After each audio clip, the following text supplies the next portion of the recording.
যারা ভূতে বিশ্বাস করেন না তাদের জন্য আজ এক অভিশপ্ত কেল্লার গল্প বলবো। রাজস্থানের আলোয়ার জেলার গোলকবাস গ্রামে এই কেল্লা অবস্থিত। দিল্লি হয়ে জয়পুরের দিকে প্রায় ৩ ঘন্টার দূরত্বে অবস্থিত এই কেল্লা সপ্তদশ শতকে তৈরি হয়। এটি তৈরি করেন সম্রাট আকবরের সেনাপতি মান সিং এর ছোট ভাই মাধো সিং। ভারতের রাজস্থানে ভানগড় শহরে তৈরি হয় এই দুর্গ, আর সেই থেকেই এই দুর্গের নাম হয়ে যায় ভানগড় দুর্গ। কেল্লা এখন ধ্বংসস্তূপে পরিণত হলেও তার স্থাপত্য নিদর্শনের কিছুটা চিহ্ন এখনও অবশিষ্ট রয়ে গেছে। কেল্লায় ঢোকার দরজার উচ্চতা প্রায় ৩০ ফুট। দরজা দিয়ে ঢুকেই বাগান, যার ভগ্ন চিহ্ন থেকে কালের বিলাসিতার কিছুটা হলেও আঁচ পাওয়া যায়। বাগান পেরিয়ে সামনে গেলেই একটা জলাধার, স্থানীয় ভাষা যাকে বলে বৌলি, কথিত রয়েছে এই এলাকা থেকে কোনো শব্দ বাইরে যেতে পারে না। যে কোনো শব্দের ধ্বনি এই এলাকার মধ্যেই ঘুরে বেড়ায়। বাউলির এই অংশ থেকে অনেকেই নাকি নূপুরের আওয়াজ শুনতে পেয়েছেন, যদিও কেল্লার কোনো শব্দ বাইরে থেকে শোনা যাওয়ার কথা না। এই কেল্লায় এখন পর্যন্ত নেই কোনো ইলেকট্রিসিটি, ফলে নিরেট ঘন অন্ধকারে আরও জমাট বেঁধেছে ভুতুড়ে গল্প। তবে রাজার কেল্লায় ভূত এলো কি করে, কিভাবে এই কেল্লা অভিশপ্ত এবং ভুতুড়ে তা নিয়ে দুটি কাহিনী লোকমুখে বেশ প্রচলিত। একটি হচ্ছে সাধু বালুনাথ আর অপরটি রাজকন্যা রত্নাবতীকে নিয়ে। স্থানীয়দের নানা তথ্যমতে মাধু সিং যখন প্রথম ভানগড়ের কেল্লা তৈরি করছিলেন, সেই কেল্লার চত্বরের এক কোণেই ছিল সাধু বালুনাথের আশ্রম। তিনি এই কেল্লা তৈরিতে বাধা দেন। মাধু সিংকে গুরু বালুনাথ আদেশ দিয়েছিলেন, তিনি কেল্লা বানাচ্ছেন তাতে তার আপত্তি নেই, তবে কেল্লার ছায়া যেন তার আশ্রমের উপর না পড়ে। ছায়া পড়লে তিনি মাধু সিং এর এই সাধের কেল্লা ধ্বংস করে দেবেন। এমনকি রাজবংশের কেউকে তিনি বেঁচেও থাকতে দেবেন না। ভয়ই হোক কিংবা সাধুর প্রতি শ্রদ্ধাই হোক, মাধু সিং কথা দিয়েছিলেন বালুনাথের আদেশ তিনি পালন করবেন। কেল্লা বানানো শেষ হলেও বালুনাথের কথা শেষ পর্যন্ত রাখতে পারলেন না মাধু সিং। দেখা গেল দিনের একটা সময়ে মাত্র কয়েক সেকেন্ডের জন্য কেল্লার ছায়া বালুনাথের আশ্রমের উপর পড়ত। সেই কারণেই ক্ষুব্ধ হয়ে গেলেন বালুনাথ। তার তীব্র আক্রোশে ভানগড়ের কেল্লার সঙ্গে গোটা ভানগড় রাজ্য ধ্বংস করে দিলেন। এই রাজ্যে যে বাড়িগুলো রয়েছে, সেখানে একটি বাড়িরও ছাদ নেই।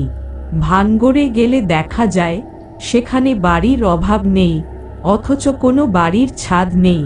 স্থানীয়রা বলেন, গুরুনাথ চেয়েছিলেন এই এলাকায় অন্য কেউ এসে যাতে বসবাস করতে না পারে, সেই কারণেই তিনি বাড়ির ছাদ উড়িয়ে দিয়েছেন। ভানগড়ের এই ভুতুড়ে কেল্লার গল্প এখানেই শেষ নয়, আরও অনেক কাহিনী রয়েছে এই কেল্লাটিকে কেন্দ্র করে। রাজকন্যা রত্নাবতীর গল্প ঠিক সেই রকম। শোনা যায়, বহুকাল আগে এই দুর্গের কাছাকাছি এক জায়গায় এক তান্ত্রিক থাকতেন। তার নাম ছিল সিংহিয়া। সে রাজকুমারীকে পছন্দ করত। রত্নাবতীর প্রেমে সে ছিল পাগল।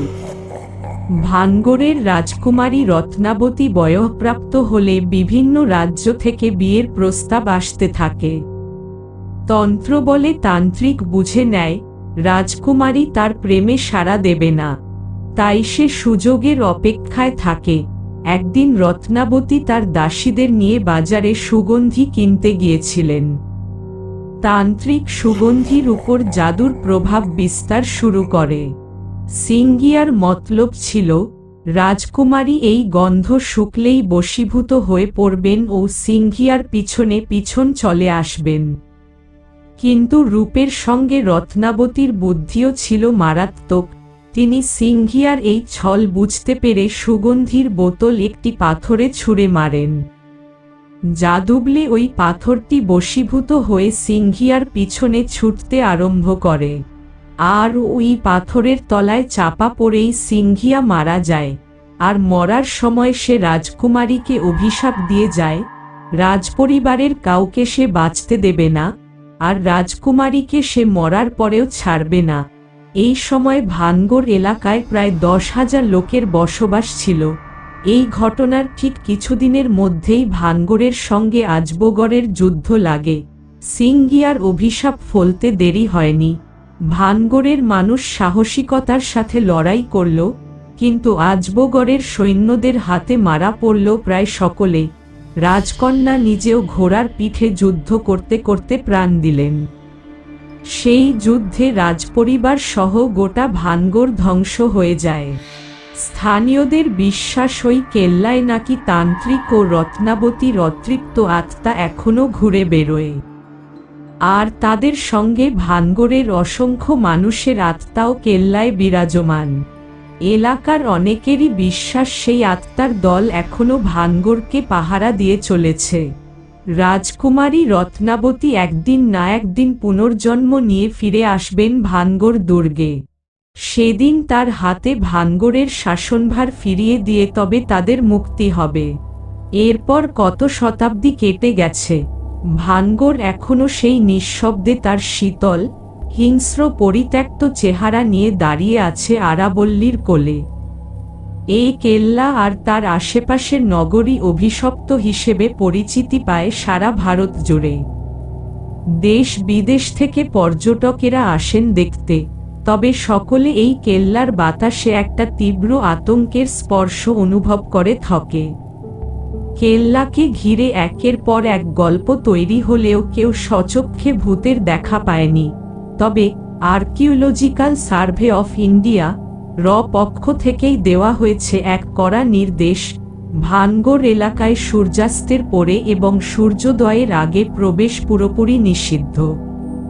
কেউ এই আদেশ অমান্য করলে তার বিরুদ্ধে ভারত সরকার কড়া ব্যবস্থা নিতে পারে বলে কেল্লার পাশেই এক সাইনবোর্ড ঝোলানো রয়েছে। বিশ্বের সেরা 10টি হন্টেড জায়গার মধ্যে একটা এই ভানগড়ের কেল্লা। সন্ধ্যা নামার আগেই এলাকাটি থেকে যতটুকু সম্ভব দূরে সরে যাওয়া নিরাপদ মনে করে এলাকার লোকজন। বার দুয়েক কিছু দুঃসাহসী সেখানে রাতের অন্ধকারে ঢোকার চেষ্টা করেছে, কিন্তু তার ফল ভালো হয়নি। বেশ কিছুকাল আগে দুই স্থানীয় দুঃসাহসী তরুণ সন্ধ্যের পর সে দুর্গের পাঁচিল টপকে ভেতরে ঢুকেছিল, কিন্তু তারা আর ফিরে আসেনি। মারা গেছে কিনা তা কেউ বলতে পারে না, শুধু তাদের আর কোনোদিন দেখা যায়নি। এর বেশ কিছুদিন পর তিনজনের একটা দল ভূতের অভিজ্ঞতা নেয়ার জন্য আলো জ্বালিয়ে থাকার সাজ সরঞ্জাম নিয়ে দুর্গের মধ্যে ঢুকে যায়। রাতে এক বন্ধু সেই দুর্গে থাকবে বলে সিদ্ধান্ত নেয়। তার সঙ্গী তাকে নিষেধ করেছিল, কিন্তু সেই বন্ধুকে কিছুতেই টলানো যায়নি। দুর্গে রাত কাটাতে গেলেন সেই অবিশ্বাসী লোক। তার অপেক্ষায় বন্ধু ও গাড়ির ড্রাইভার গাড়িতে থেকে যায়। পরদিন ভোর হলে কেল্লার ভিতরের বন্ধুকে অর্ধমৃত অবস্থায় উদ্ধার করা হয়। তাকে যখন দ্রুত গতিতে হাসপাতালে নিয়ে যাওয়া হচ্ছিল তখন গাড়িটি দুর্ঘটনার শিকার হয়, আর তাতে মারা যায় দুই বন্ধু সহ গাড়ির ড্রাইভার। আর এরপর থেকেই সেই কেল্লায় রাত কাটানো একবারেই নিষেধ হয়ে যায়। এভাবেই কেল্লাটি হয়ে পড়ে অভিশপ্ত ও ভূতুড়ে।